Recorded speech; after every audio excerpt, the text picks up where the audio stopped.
and welcome. So today we're going to be learning about labour demand and shifts in labour demand. So shifts in labour demand are really simple and they'll kind of take you right back to when we were learning about shifts in demand, but they're kind of a little bit more, they take a little bit more steps to process, I think, rather than anything else. So really simple, we're either moving inwards or outwards, right? So we're either shifting to the left or we're shifting to the right. As you can see here, so we have our normal labour demand, so at our set wage level, which is here, are we saying that there are certain things that are going to happen in the economy that mean that we're going to have a shift out of demand for labour, so the wage hasn't changed but we now demand more of it, or there is going to be a shift in of the demand of labour. Now the one thing I want you to remember that the shift is not the same as a change in elasticity. So for labour to become more or less, labour demand to become more or less elastic is slightly different to shifts out of labour or shifts in of labour. We'll have a look at that a little bit later on, but just kind of as a trickle example for that, like plumbers is a really good example for that.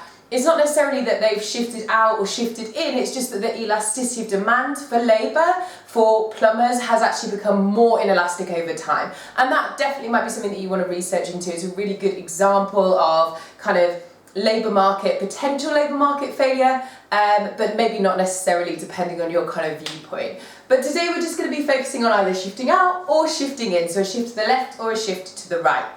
So before I move on, what I want you to do is I just want you to pause the video and have a go at thinking about what might cause a shift in labour demand, whether that's out or in, just what might cause labour demand to shift in. So at the same wage level, why might a school demand more teachers or less teachers? Or at the same wage level, why might a bus demand more or less staff, right? So have a think about it and then we're going to go through it together.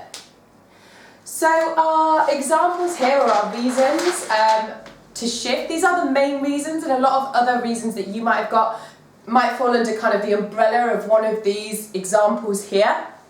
The first one is obviously changes in customer demand. So because labour is a derived demand, if you have a change for that good or service that they are producing, then that obviously is going to have an effect on the demand for labour. Now that's not just like kind of a change in fashion necessarily, because remember that some labour is transferable, but definitely like some large shifts in demand. So for instance, if you have a shift in the demand for restaurants eating out, so suddenly more people are going to be eating out, they're going to eat out in restaurants for some reason, some change in the economy or change in the market, that obviously means that there's going to be more demand for bar staff, for waiters, for waitresses. All of those things are going to cause for chefs, for all of the staff that work in a restaurant, there's going to be a shift out in their demand for those individuals.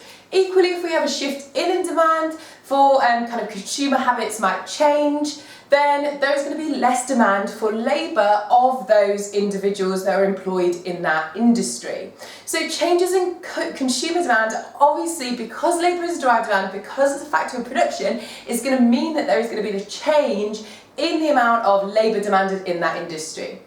So the next one is changes in prices of goods and services that the labour is making. So for some reason, it may well be that other factors of production or other things like raw materials might just massively rise, which means that just a normal movement along the demand curve in the actual good or service demand might mean that there's a shift in the labour demand, right? So we can just break that down a little bit more. So if you think of, for instance, if the price of oil might rise, then obviously there's going to be a shift in supply, nothing to do with kind of any form of labour in that industry. But if the price of oil is going to rise, then all of those industries that use oil or goods as a factor, as a part of their raw materials for a good or a service, is going to result in needing less labour to produce that good or service, because there has been a movement along the demand curve. People are demanding it less because the price has risen. Our next one is employment subsidies. So obviously the government might intervene into a market to try and encourage more employment in that market or encourage more people to enter into that market. and that might result in there being a shift out at the same price for that labour demand, right? Because actually employing that labour, the wage may not have changed, but the overall cost for the firm to employ more labour has changed. It's fallen. So if you think about it kind of like you might have a subsidy to employ more nurses, actually the wage level for nurses hasn't changed, but the cost of employing an additional nurse has changed. It's now cheaper to employ an additional nurse. So therefore, there might be, or there would be, a shift out in the demand for nurses because the cost of nurses have fallen, even though the actual wage level of a nurse has not fallen. And equally, as we know, we just went through a period of austerity, that if there is a cut to subsidies, that might mean that there is a shift inwards for that labour, because if you think about nurses, for instance, the example that I just used before, if there is a cut in the subsidies, then obviously that means that the wage has not changed, but the actual cost to the firm of employing an additional nurse has actually increased, and they might actually shift in their demand to be able to employ less, but at the same cost level that it was before they had the subsidy removed.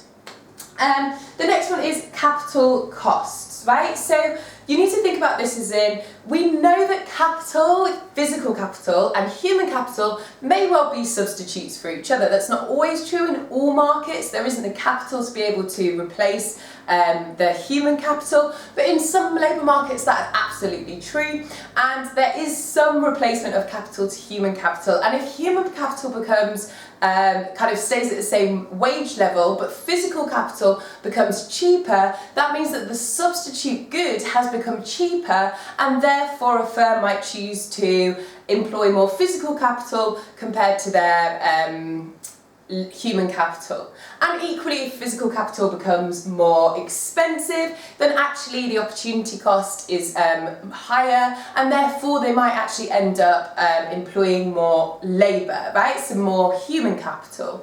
So changes in capital costs, because they are a substitute for each other, might mean that there is changes in the shift of the demand curve. So at the same wage level, they might want more or less human capital. So the last one is changes in labour productivity. So this one might go a little bit against what you're thinking. If labour becomes more productive, right? So if labour productivity rises, then demand for labour will go up, right? So the reason that happens is because you have less diminishing marginal returns to your labour, right? So basically what I'm saying is, if you get the more labour you employ, the more you're getting out of it. Therefore, you're going to employ more than you were before.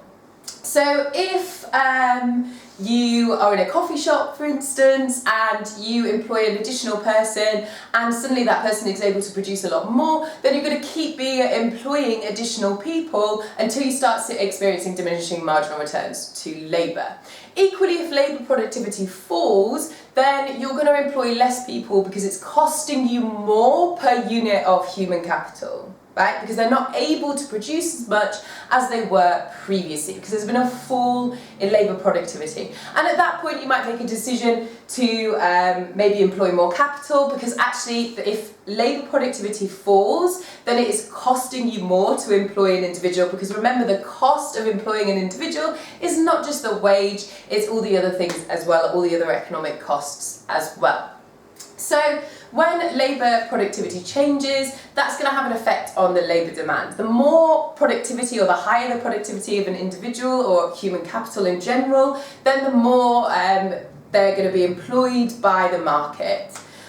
So what we're going to do now is we're going to have some examples, and you're going to have a pause and have a go at showing me the effect of these changes, of these impacts on the labour demand for that individual industry or as a whole.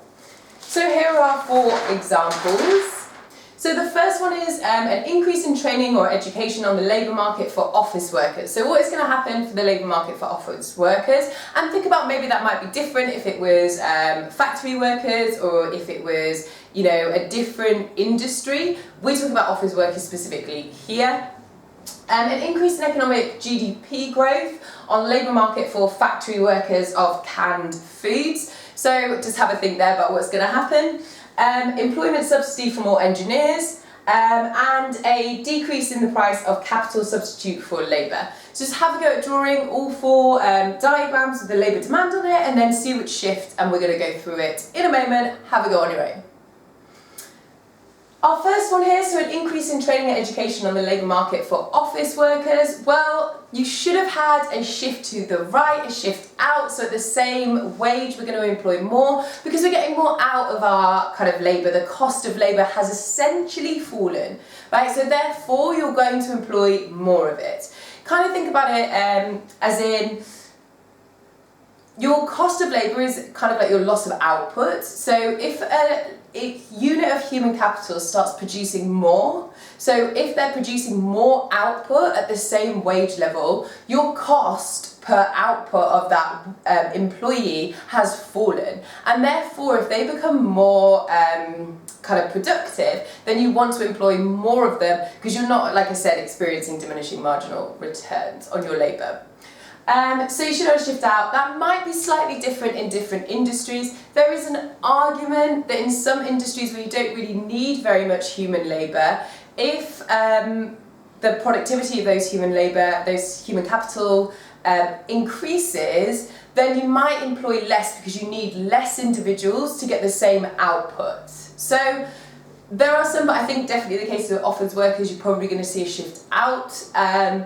Our next one here, so an increase in economic GDP growth on labour market for factory workers of canned goods. So here you should see a shift inwards of labour demand, right? So you just have to think about this logically step by step. So we've had GDP growth. We're going to assume here that if we've had GDP growth, that means that incomes are going to rise, right? We've had an expansion of the economy. If we've had an expansion of the economy, then that means that we're spending more on goods and services. Canned goods are a specific type of good. We know that they're an inferior good. And therefore, when we have an expansion of our economy, what happens to the demand of canned goods? It's going to fall. And if the demand for a good or service falls, then what happens to the labour demand in that good or service? It's also going to fall because it's a derived demand. So economic expansion is going to increase the demand for goods and services, but it's only going to increase the demand of goods and services of those goods and services that are normal goods, right? So as income rises, demand will increase for those goods and services. Inferior goods, we know that during economic expansion will on average see a fall in the demand for those goods and services. So that's exactly what's happening here. Employment subsidy for more engineers, then obviously we're going to see a shift out. You should have had a shift to the right for your diagram there. Obviously, I hope I don't have to explain that one too much. We're going to have a shift out if there's a subsidy because the cost of employing, though the wages stayed the same, the cost for the firm has fallen. And then finally, a decrease in the price of capital substitute for labour. Obviously, if your substitute is becoming cheaper, then you're going to have a shift in of the demand, right? And we've seen this happening necessarily, I think a good example of that is kind of like supermarkets. Even over the past 3 or 4 years, we've definitely seen our experiencing changing with the supermarket. So it used to be before, there'd always be somebody kind of on the checkout and lots of people around, and now actually it's kind of moved more to automation. And there's far more physical capital that's being employed in supermarkets rather than human capital. Self-service checkouts, or even, the checkouts where you kind of beep your way through with your own list and you kind of take it and then you just pay for that at the end. So that's exactly what's happening there. So next lesson we're going to start to have a look at labour supply. We might have a little bit of a dip into changing elasticities, but that will kind of come up later naturally anyway. I hope that you've enjoyed this lesson and I will see you next lesson. Bye!